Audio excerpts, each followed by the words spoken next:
11h midi, Sud Radio Média, Valérie Expert, Gilles Gansman. Bonjour à toutes et à tous, bonjour Gilles. Bonjour Valérie. Et bonjour à nos invités, deux journalistes d'investigation.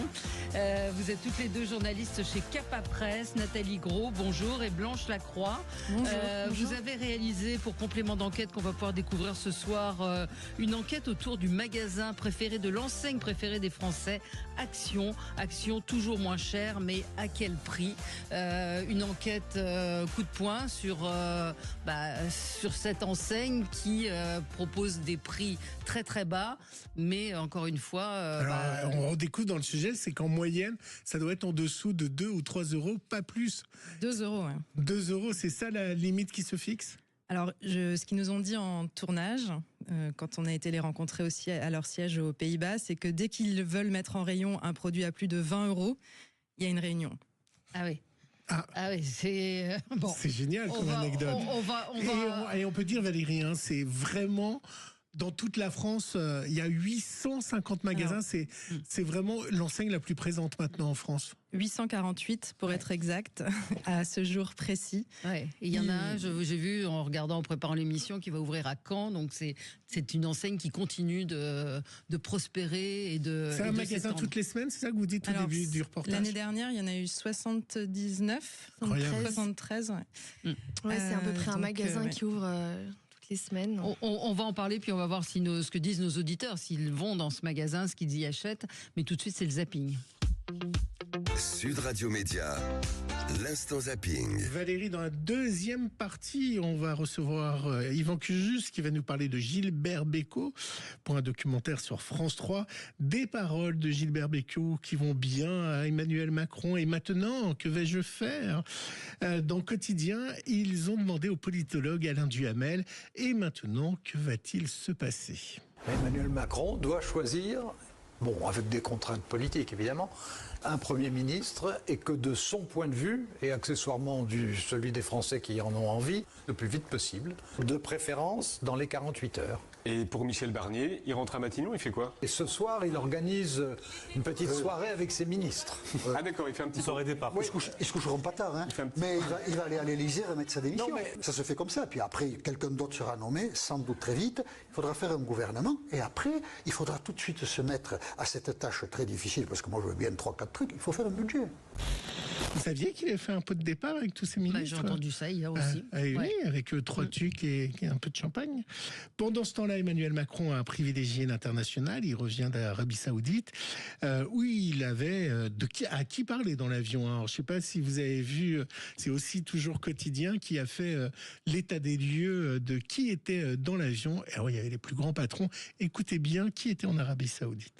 Emmanuel Macron a quand même un sacré sens du timing. Il fout le camp quand tout fout le camp. L'avion présidentiel est arrivé hier soir à Riyad pour une visite officielle de 3 jours en Arabie Saoudite. On voit ici le patron de Free, Xavier Niel. On voit aussi Jacques Attali, Jack Lang, j'ai envie de dire évidemment, comme depuis les années 80. Il y avait des patrons de HSBC, de Veolia, de Engie, de Accor, de Ubisoft, de Fauchon, Total Energy, Dassault Aviation, Airbus. Il y a aussi Jean Nouvel, la BNF, le Centre Pompidou et enfin le patron de toutes les lettres de l'alphabet, BFM, RMC, CMA, CGM, Rodolphe Saadi. Avant de l'avion, beaucoup plus de turbulences. Rachid Elati, Agnès Pannier-Runacher, Sébastien Lecornu et Jean-Noël Barrot. Et pour le retour, ça se passe comment? Qui les ramène s'ils sont plus ministres? Eh ben oui, qui les ramènent, ils peuvent pas être dans l'avion officiel. Ils sont rentrés hier. Oui, ils étaient en vol. Bah voilà, c'est normal, ils partent avec les grands patrons pour signer les contrats. Pourquoi vous n'y étiez pas, vous? Je n'ai pas incroyable, de lien. Non, je ne suis pas grand patron. Voici le dernier soubresaut du Disney Walk. En effet, vous savez que Disney a changé un peu sa manière de faire dans les dessins animés. Hier, il y a eu une bande-annonce. Alors d'ailleurs, ils sont en train de revenir sur ce mouvement-là du nouveau Blanche-Neige. Alors, je ne pense pas que sous la présidence Trump, ce Blanche-Neige aurait pu exister, parce que déjà les nains ne sont plus des nains. vous verrez. Et blanche et métisse, ce qui ravit évidemment le chroniqueur de Touche pas à mon poste, Gilles Verdez. Depuis le temps que j'affirme que Blanche-Neige n'est pas blanche, voilà enfin en 2025 la réalité arrive. Elle est magnifique, elle est métissée. On ressemble à Blanche-Neige, moi je Elle est polonaise. très blanche. Alors il y a une grosse polémique et les nains seront des créatures magiques. Mais ça c'est nul, il n'y a plus de nains. Non, il n'y a plus de nains. Plus de nains, c'est des créatures magiques Il n'y a virtuelles. plus de Blanche-Neige, il n'y a plus de nains, autant arrêter. Donc c'est mon coup de cœur, magnifique. Et pour une fois, je dis bravo Disney. Gilles Verdez, n'importe quoi, il n'y a plus de nains, il est content. Non, Donc les nains, les personnes de petite taille, elles sont condamnées à ne jamais travailler. Exactement. Tu vas voir que demain, il va nous enlever Joséphine Ange Gardien, le con. Mais ils n'étaient pas discriminés. Ah bah si. Mais ils sont demandeurs, ils veulent travailler en fait. Non mais bien sûr, mais Gilles Verdez, c'est insupportable d'entendre ça. Il démarre de plus en plus tôt les conneries. Passe-partout, méfie-toi. Tu es le prochain sur la liste. Non, mais c'est vrai. Est-ce que le wokisme à Capa Presse, vous parlez non, mais est-ce qu'il y a des discussions à ce sujet-là Oui. Bah oui, bien sûr. D'ailleurs, la génération de Blanche est là pour nous, parfois nous sonner les cloches. Hein. Le wokisme, je ne sais pas exactement de quoi on parle. Faudrait... Votre définition du wokisme. Le préciser. C'est par exemple l'écriture inclusive qu'on n'entend pas encore en télévision, mais qu'on voit parfois écrit. C'est c'est ce qu'on a vu chez Disney, c'est enlever une forme du passé et voilà. Voilà ma définition du wokisme. On n'utilise pas l'écriture inclusive, en tout cas chez Capa. En fait, c'est le libre arbitre. Hein. Chacun envoie les mails comme il le souhaite. Il n'y a pas encore de consigne officielle, on va dire. Il faudra faire un complément d'enquête sur le wokisme. Le flash d'hier vous en a parlé, Valérie, et ça a été également un de vos coups de cœur, un de coups de gueule dans la deuxième partie de votre émission. Léna Situation a inauguré son double en cire au musée Grévin. Les caméras de TF1 étaient là et elle était ravie. Consécration pour une personne, avoir sa statue au musée Grévin, effectivement. L'influenceuse Léna Situation vient de dévoiler la sienne. Du haut de ses 27 ans et de ses 11 millions d'abonnés, elle devient la toute première femme star d'internet à faire son entrée dans ce célèbre musée parisien. 2 ans avant, en 2022, c'était Lucas Auchard, alias Squeezie, célèbre youtubeur français, qui inaugurait sa statue. C'est quand même assez particulier et très symbolique, parce que certes c'est ma statue ce soir, mais ça aussi met en avant toute la création sur Internet.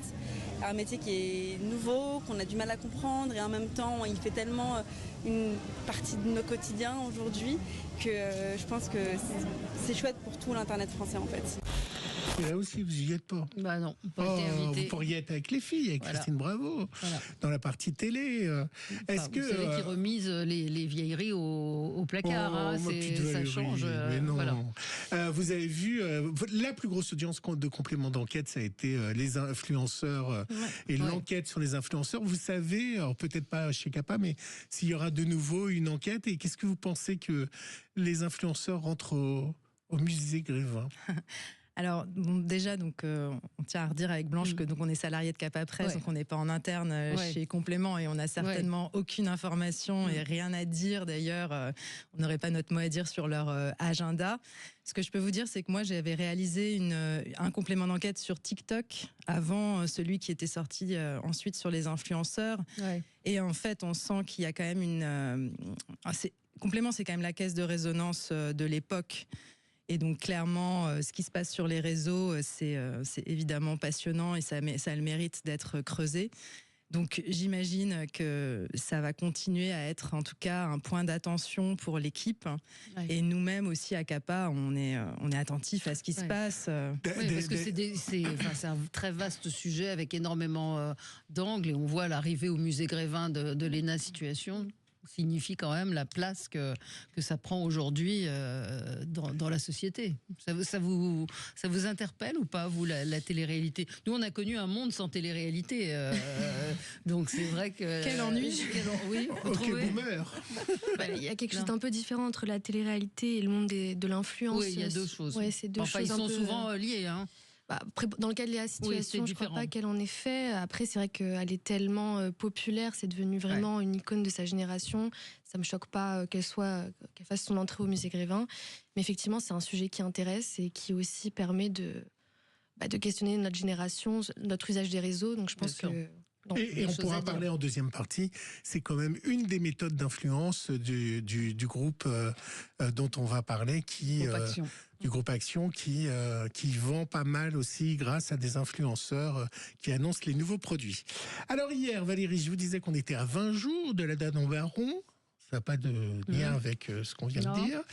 Une partie de votre jeunesse, vous me l'avez demandé, réclamé lundi, je dis que je vous le ferai dans la semaine. Ouais, mais George Michael. Et alors, souvent, il faut que je le lis à l'actualité, mon cinquième son. Et ben pour le gouvernement, c'est son Last Christmas. Ah.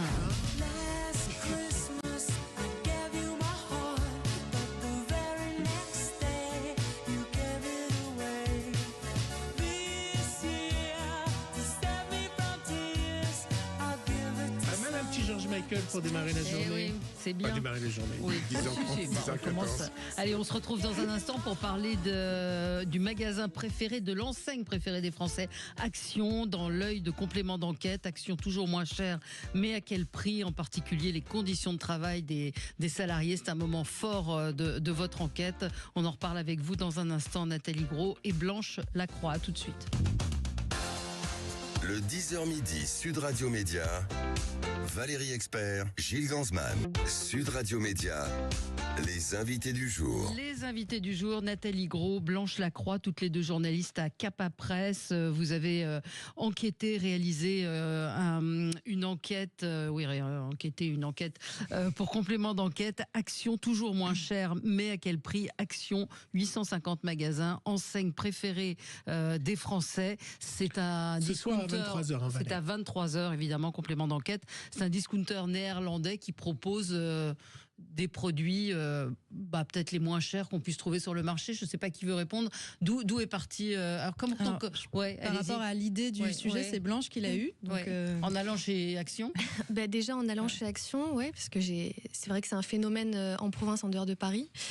Et puis parce que 2 années de suite, l'enseigne préférée des Français, les prix les plus bas, et puis un véritable phénomène en ligne sur TikTok, sur les réseaux sociaux, des communautés d'Action Addict. Donc on a voulu, j'ai invité Nathalie, il faut qu'on aille voir ce qu'il y a derrière ces petits prix, comment c'est possible d'avoir un modèle comme ça. Et alors, comment les dirigeants d'Action vous accueillent? Comment la communication, les portes se ferment ou il y a une petite crainte quand même de voir une enquête sur leur enseigne? Alors, je pense qu'il y a certainement un mélange des deux. Ils ont choisi, ils ont certainement dû réfléchir avant, mais ils ont choisi de nous ouvrir les portes. Donc c'était assez inhabituel.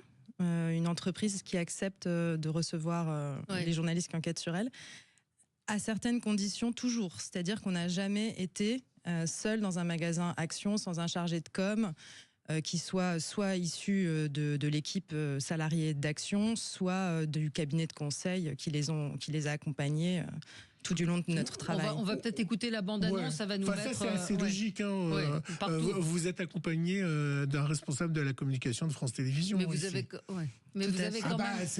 avez quand même réussi à interroger en caméra cachée, en voix off, en voix masquée, certains salariés qui vous racontent. Et c'est vraiment le point fort aussi de l'enquête. On écoute la bande-annonce. Avec près de 850 magasins en France, Action est l'enseigne préférée des Français. Pour 1 €, on peut faire plaisir à nos enfants. Des prix imbattables, mais à quel prix? Dans les magasins, une organisation ultra standardisée et des salariés qui courent après le temps. C'est des robots qui vont en magasin, parce qu'ils sont juste rincés psychologiquement. On offre un travail qui est clair, qui est simple. Ce que vous évoquez, c'est pas le ressenti que je vois quand j'entends les collègues. Des fournisseurs sous tension et des produits qui posent parfois des problèmes de sécurité. Ils sont vraiment durs en affaires. Ça nous demande des sacrifices. Complément d'enquête sur la face cachée des petits prix d'Action. C'est jeudi soir, juste après Envoyé spécial sur France 2 et sur la plateforme France.tv. Voilà. Donc ça pose bien le sujet des petits prix. Alors comment est-ce que Action fait pour proposer des prix aussi bas? Alors, il y a plusieurs étapes qui recouvrent un peu toute la vie du produit, finalement, à partir du moment où ils vont choisir d'acheter, de construire leur assortiment. Donc ça se passe au niveau du service des achats. Ils sont pas très nombreux. On pourrait s'attendre à ce que ce soit beaucoup plus nombreux vu l'étendue de l'offre. Il y a quand même des magasins dans 12 pays d'Europe. Ils sont une vingtaine d'acheteurs seulement, tous aux Pays-Bas. Et en fait, après, surtout, donc il y a un choix des produits qui est fait vraiment très fin, avec des fournisseurs, avec des méthodes de négociation qui font que généralement ils obtiennent ce qu'ils veulent, Action. Ouais. Et ensuite, on retrouve à chaque étape cette économie.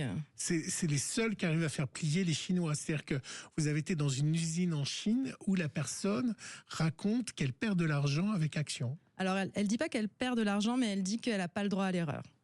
Ouais. C'est un fil, c'est-à-dire c'est un équilibre. La marge est si faible que pour ne pas perdre d'argent, justement, il faut pas qu'il y ait faut qu'il se passe rien d'imprévu. C'est des volumes tels de produits. Oui, c'est ça. C'est ça en fait, les petits prix. C'est sur le volume. C'est sur le volume, et c'est aussi ce qui explique que les fournisseurs acceptent aussi de travailler avec Action, c'est-à-dire que c'est accéder à des volumes énormes en magasin. Mais le résultat de ça, il est très clair dans votre doc. À un moment, il y a un dé en mousse. Ce dé en mousse, il est en dessous de 2 € chez Action. 2,59 €. Voilà. Et chez Jiffy, il est à plus de 14 €, si ma mémoire est bonne. Non. Alors, il est à combien? Le dé en mousse, il est à 4,99 chez Jiffy, à 2,59 chez Action.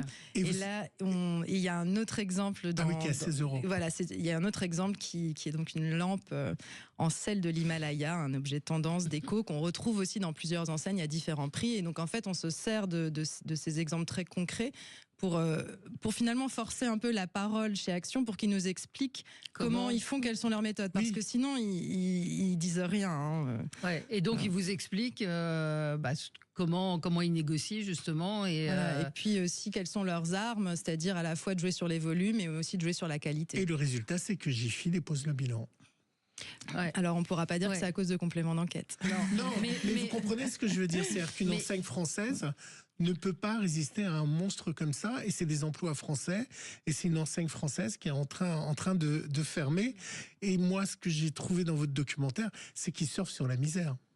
Alors, ce qui est sûr, c'est qu'on observe, ça me fait penser un peu à la fast fashion aussi, ce qu'on voit aujourd'hui avec la déferlante Shein, cette enseigne chinoise vendue en ligne, c'est qu'on voit que tout ce qui est moyenne gamme a du mal à survivre, les boutiques physiques ont du mal à survivre. Après, on a beaucoup parlé quand même de la concurrence avec Action, et ils avaient l'air de dire qu'il y avait quand même un effet positif, c'est-à-dire que là où il y avait un Action, il y a souvent un Jiffy, il y a souvent un Stocomanie, il y a souvent un Centracor. En fait, on peut pas lier non plus totalement l'essor d'Action avec le cas Jiffy, parce qu'il y a quand même des explications aussi en interne liées à Jiffy, etc. Mais ce qui est sûr, c'est que c'est un rouleau compresseur qui, évidemment, dans l'enquête, on le voit dans nos témoignages, on n'a pas des petits prix. Ces petits prix-là n'arrivent pas par hasard. Ils ont un prix, et ce prix-là, en fait, a des conséquences sociales très importantes. Et les fabricants, en plus, acceptent de renier sur leur marge. Certains vous disent, nous, on ne gagne pas d'argent avec Action. Mais c'est comme ça, ils acceptent. La carotte est là. Voilà. Après, il y a la qualité aussi qui est pas toujours là. Il y a l'exemple des cintres qui sont particulièrement bas de gamme, moins lourds. Moins de plastique, c'est moins cher. C'est logique. Les jouets qui ne sont pas forcément aux normes. Voilà. Nous, c'est vrai qu'on en a fait tester 10. Alors ensuite, ce qu'on remarque, c'est que le jouet sur lequel qu'Action a retiré des rayons, c'est quand même particulièrement préoccupant. C'était une dinette. Vous le verrez dans le sujet. Donc une dinette qui est retirée des rayons parce qu'elle ne résiste pas au choc, c'est-à-dire qu'elle se brise en petits éléments. Ça veut dire qu'il y a un risque d'étouffement. Donc on est quand même sur quelque chose qui effectivement n'est pas rassurant, parce que c'est en plus une dinette, donc les enfants peuvent la mettre à la bouche. Donc, et puis l'autre part du reportage, c'est le personnel qui est vraiment mis sous pression. Il y a tout un système où ils sont 40 caddies qui sont livrés par jour, non 20 ? Alors on parle de charrettes. De charrettes, et les charrettes, il y a un petit chrono. Blanche Lacroix. Ouais. Et sur chaque charrette, il y a une étiquette qui est calculée avec un algorithme qui dit combien de temps, minutes et secondes précises un employé qui sont polyvalents. 17 minutes 43 secondes. Exactement, c'est ça, dans l'exemple qu'on donne. Pour répartir les produits dans le magasin. Pour faire la mise en rayon, et ça prend pas forcément en compte les clients qui interpellent en magasin, le fait d'aller ouvrir une caisse, le fait de ranger d'abord l'assortiment en magasin. Et donc, il y a une optimisation du temps de travail qui est calculée à la base par un algorithme. Avec un turnover très, très, très important, je vois de 70 à 80% dans certaines régions sur le personnel. Il ne reste pas très longtemps. Alors, il y a beaucoup de turnover dans l'enseigne. Ça vient aussi du fait que c'est des emplois où il y a beaucoup aussi d'étudiants, de jeunes. Ce n'est pas uniquement parce que personne ne reste, mais quand même, il y a un fort turnover qui pose question. Il y a beaucoup d'absentéisme aussi, avec des absents pas toujours remplacés. C'est ce qu'on voit dans les magasins qui tendent le travail. On a posé nos caméras. C'est vrai que les absents, en fait, l'absentéisme tourne autour de 10% dans cette enseigne. Donc, concrètement, ça veut dire sur 10 salariés, il manque une personne le matin, quoi. Ouais. Que dit la DGCCRF? Vous les avez interrogés? Oui. Et alors? Mais la DGCCRF... c'est la direction ne communique pas du contrôle des fraudes. Oui. C'est le gendarme de la consommation. Il faut dire qu'ils sont très peu nombreux, mais est-ce qu'ils ont les moyens d'aller contrôler et comment ils réagissent quand il y a des jouets qui ne sont pas aux normes ou des choses comme ça? En fait, la DGCCRF n'a pas souhaité prendre part au reportage. Bien sûr, on les a contactés à plusieurs reprises. Ça ne veut pas dire qu'ils ne sont pas sur le coup, ça clairement. Ensuite, le rappel conso qui est issu de notre enquête a bien été communiqué aux autorités. Donc, il figure sur le site rappel conso. La DGCCRF est informée. Il fonctionne souvent par campagne de tests par typologie de produits. Donc, voilà, affaire à suivre de ce côté-là. On n'a pas les infos. En même temps, c'est le magasin préféré des Français, donc il y a un plaisir à aller dans ce magasin. On trouve des choses amusantes. C'est une enseigne ludique, utile. Donc il y a aussi cet aspect-là. Vous avez interrogé les clients. C'est d'autant plus pour ces raisons-là que c'est une enquête qui était à nos yeux une enquête d'utilité publique. C'est que c'est une enseigne, effectivement, où il y a quand même 21% des Français qui se sont rendus le mois dernier pour acheter des produits à la fois plaisir et à la fois de première nécessité. On peut trouver des sacs poubelles, on peut trouver des gels douches. Enfin voilà, on trouve à la fois des pinceaux. Et ça, c'est de bonne qualité ou pas? Parce que je me suis posé à un moment où on voit les gels douches, une personne qui prend un gel douche fraise pamplemousse pour 1 €. Est-ce qu'il vaut, parce que ça c'est un truc qui consomme beaucoup et qui coûte cher, tous les produits, ces produits-là, est-ce qu'ils ont de la qualité? Des produits de maquillage, il y a beaucoup de produits qui sont des produits très élevés dans les autres enseignes. Très appréciés. Ce qu'on peut répondre, c'est qu'on n'a pas testé toutes les catégories de produits. Nous, on s'est concentré sur les jouets, donc on ne pourrait pas forcément dire ils sont de mauvaise ou de bonne qualité. On sait que Action fait aussi du déstockage. Donc il y a des produits par exemple de marque, typiquement sur les produits d'hygiène. Après, effectivement, on n'a pas pu tester toutes les catégories de produits, donc on peut pas... Ce qui est sûr, c'est que l'idée du reportage, de cette enquête, c'est de comprendre un peu la méthode. On a aussi cette chance d'avoir pu pénétrer les coulisses, donc c'est vraiment exceptionnel. Et évidemment, à aucun moment derrière notre enquête, on cherche à dénigrer ou voilà, c'est vraiment une enseigne qui a sa place dans le paysage. C'est ce qu'il faut dire, c'est-à-dire que c'est une performance. C'est des magasins qui s'ouvrent régulièrement. C'est une réussite incroyable. C'est une réussite incroyable. Il y a un côté aussi très positif. Et ce qu'on peut dire, c'est que c'est devenu un peu le maître étalon de la grande distribution. Aujourd'hui, les prix d'Action, c'est les prix que visent les concurrents. Donc, il faut acheter avec peut-être discernement, c'est ce qu'il faut se dire. Sur des produits, des détecteurs de fumée, peut-être que c'est pas la bonne idée de l'acheter là, encore que vous avez interrogé et on vous dit, mais il y a des objets ou des choses plus ludiques. Une serviette à 1 € plutôt que mettre 17 ou 20 €. On se dit, si au bout de 3 machines à laver, elle est plus là, c'est pas grave, j'ai mis 1 €. Vous savez, on avait un ami qui disait je n'ai pas les moyens d'être pauvre. C'est-à-dire que cette serviette à 1 €, vous allez être obligé d'en racheter dans 2 mois. Mais c'est pas grave. Oui, si vous en achetez une à 18 €, elle va vous durer plus longtemps. Si, les chaussures, c'est pareil. De moins pour absorber par la planète. Absolument. Les chaussures, c'est pareil. Vous achetez des chaussures à 5 €, il y a de fortes chances que vous soyez obligé d'en racheter 3 paires plutôt que d'en acheter une. Vous pensez que c'est un mauvais calcul économique? Moi, je pense que c'est un mauvais calcul, mais je sais pas.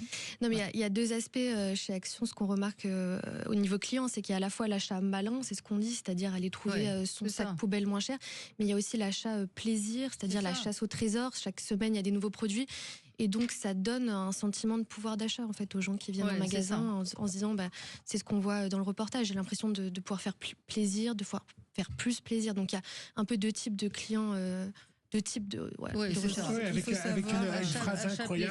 Avec une phrase incroyable, l'influenceuse qui dit pourquoi quand je présente des produits Action ça marche, parce que celle qui me regarde peut les acheter. Et c'est vrai qu'il y a beaucoup d'influenceuses qui sont à Dubaï, qui montent des sacs, des bijoux inaccessibles, donc ça fait rêver. Mais elle fait rêver d'une autre façon en disant, là, le maquillage que je mets, vous allez chez Action et vous pouvez l'avoir. Ouais. Un auditeur me dit, le succès ne démontre pas l'avancée de la misère en France. Je suis pas certaine. Je pense qu'on a du plaisir à aller dans ces magasins aussi pour trouver des objets, parce qu'il y a un sourcing très très important et très intéressant qui fait que c'est ludique. En tout cas, c'est à voir ce soir. Complément d'enquête, 23h. Action, toujours moins cher, mais à quel prix? Merci à toutes les deux d'avoir été là ce matin. Et dans un instant, Yvan Cujoux sera avec nous. Le 10h midi, Sud Radio Média. Valérie Expert, Gilles Gansman. Sud Radio. Le supplément média. Le supplément média avec un ami de la maison, Yvan Cujoux. Bonjour Yvan.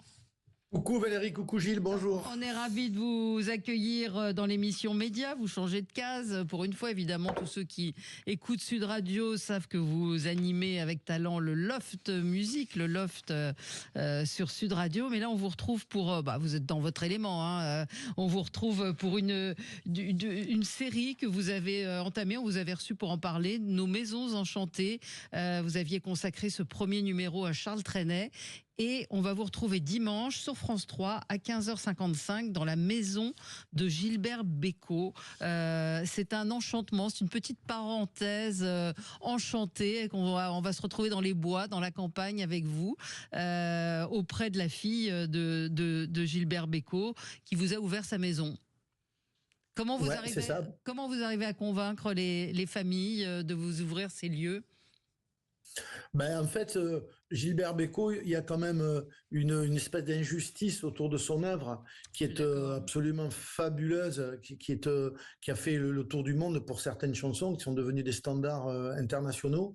Et c'est vrai qu'il n'y a pas peut-être la résonance aujourd'hui dans la transmission, etc., que Bécaud mérite.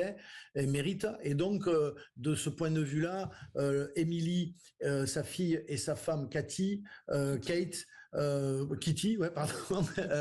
voilà, sont super heureuses de participer à ça, afin de remettre un peu en lumière Gilbert Bécaud et l'œuvre. Ouais. Comment vous expliquez justement que ça n'ait pas traversé forcément les générations, Gilbert Bécaud?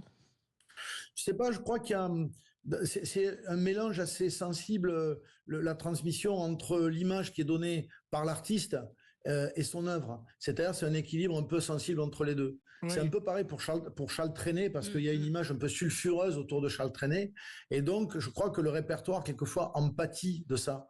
Parce qu'il a Bécaud, une image très sympathique, Bécaud. Hein. Ouais, absolument, Gilles, mais c'est très injuste parce que on le découvre dans le document dimanche, vous le verrez. Il y a vraiment dans le témoignage de sa femme, de sa fille, et dans ce qu'on a découvert, vraiment quelque chose qui est à l'envers de l'image qu'on peut avoir, qui est très injuste. C'est un mec extrêmement généreux, extrêmement sensible, extrêmement calme, extrêmement chaleureux pour sa famille, un très bon père de famille. Enfin, c'est assez incroyable ce qu'on découvre. Oui, sa fille raconte des moments d'intimité rares, justement, elle se confie.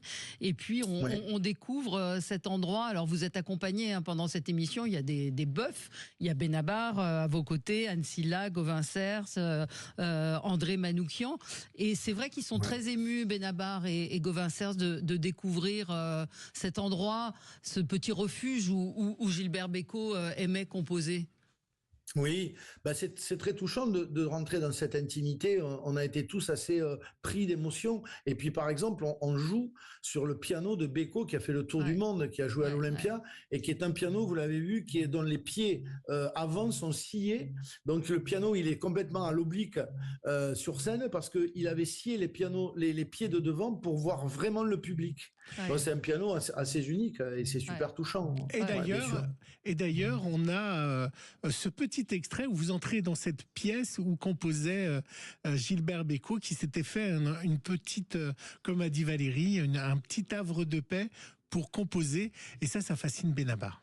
Les copains, vous avez trouvé l'antre. Ouais, c'est incroyable. L'atelier de l'artiste. C'est magnifique. En plus, c'est assez légendaire parce que moi, j'en ai entendu parler et ça ressemble pas du tout à ce que j'imaginais, en fait. C'est vrai? Pourquoi tu imaginais ça? Comment? J'imaginais un truc beaucoup plus spartiate. Et là, carrément, petite cheminée, petite cuisine. Ouais, on se croit au Canada un peu. Cool. Non, mais c'est ça, c'est à côté western. Ouais. Et vous avez, vous, un genre d'atelier comme ça, quand vous écrivez? Vous avez besoin de vous couper, d'avoir un endroit qui est que dédié à ça? En tout cas, la maison où j'ai grandi, où j'ai passé toute mon enfance, il y a une pièce où j'aime bien être tout seul l'hiver. C'est un endroit où je sais que quand j'arrive dans cette pièce, j'ai envie d'écrire. Et je pense que c'est ça qu'on recherche tous, quoi, un endroit où on se sent bien. Et maintenant, il l'a écrit comment et où? Et maintenant, l'histoire, elle est fabuleuse. Il rencontre une jeune femme dans l'avion qui l'amenait, je crois, ou qui le ramenait de New York. Et cette fille, en fait, lui dit qu'elle a été larguée, elle rentrait à Paris après une histoire d'amour qui s'était déchirée et interrompue brusquement à New York. Et elle lui dit cette phrase, elle lui dit « Mais qu'est-ce que je vais devenir? Et maintenant, qu'est-ce que je vais faire ?» Et en fait, cette phrase lui reste en tête. Et il part, il la note, elle est puissante parce qu'il voit dans l'état où elle est d'émotion, cette fille, et ça devient la chanson à partir de cette réflexion qu'elle lui fait dans l'avion. Et maintenant, qu'est-ce que je vais faire? C'était émouvant et sa fille, à la fin, enfin on va pas tout dévoiler, mais vous dit qu'elle voudrait que cette maison devienne une maison d'artistes. Elle voudrait que ce lieu, qui est magnifique, où se situe la maison, où Bécaud s'est installé en 74, ça s'appelle les Guignardières. Elle aimerait que ça devienne un lieu d'artistes. Ouais, parce que il y a quand même tellement l'empreinte de Gilbert et la maison, elle est restée dans son jus. Oui, c'est ça qui est fou. Hein. C'est dingue. À un moment donné, elle dit, enfin, je vais pas dévoiler le programme, mais elle dit un truc extraordinaire par rapport à l'image qu'elle a, enfin, à son rapport à son père aujourd'hui. C'est-à-dire par rapport à ce deuil. Enfin, c'est très, vous allez voir, c'est très poignant. Et donc, elles ont envie, toutes les deux, que la création perdure, que ça bouillonne encore, parce que ça a été une maison qui a été, comment dire, traversée par cette créativité de Bécaud et que les ondes sont toujours là, certainement. Et puis l'idée de convier une nouvelle génération, celle de Gauvin Cers ou celle de Benabar, est intéressante parce qu'on voit que ça leur parle, que ça a été important pour eux, Bécaud, que ça fait partie des chanteurs importants. Ouais. Alors Bruno, quand même, s'il m'entend d'ailleurs, il en conviendra. Nouvelle génération sur Bruno, c'est gentil Valérie, mais enfin, c'est pas non plus un jeune premier. Il est mignon, mais bon, voilà, non plus quoi. Quand même. C'est vrai. C'est la génération d'après Bécaud, on va dire. C'est pas. Voilà. C'est pas Jennifer, effectivement. C'est vrai. Ouais. Et puis alors, non, parce que les gens qui sont sur YouTube ou sur Facebook peuvent voir votre maison enchantée. C'est chez vous là où vous êtes? C'est ma maison. C'est ma maison. C'est là qu'il s'écrit le loft. Voilà, par exemple. Je voulais également revenir sur votre actualité. On sait que vous êtes fan de Claude Nougaro, que vous êtes en tournée avec sur Claude Nougaro. Vous allez faire la maison de Claude Nougaro, c'est ça, le prochain numéro? Eh ben oui, on l'a tourné. On a fait Claude Nougaro à Paris avec de magnifiques invités, avec Cali, avec Olivia Ruiz, avec Yvan Cassard, Nathalie Dessay, Hélène Nougaro. Et on a raconté Nougaro à travers son lien à Paris. Il est très évidemment lié à Toulouse par la chanson notamment. Mais là, on le découvre dans sa maison de Paris, à Yuri Buenaventure aussi. On fait plein de lives. On joue chez Claude, on se balade à Montmartre. Et on découvre un Nougaro inattendu et dans son intimité. Il y en a beaucoup des maisons d'artistes comme ça qui restent, des maisons... que la famille ne revend pas, c'est ça? Ouais. Alors après, elles prennent quelques fonds. Par exemple, en Ardèche, chez Jean Ferrat, il y a la maison qui est intacte, mais il y a aussi une maison qu'ils ont recréée sur la place du village, qui s'appelle la maison Ferrat. Il y a évidemment Gainsbourg, il y a Salvador, il y en a plein. Bien sûr.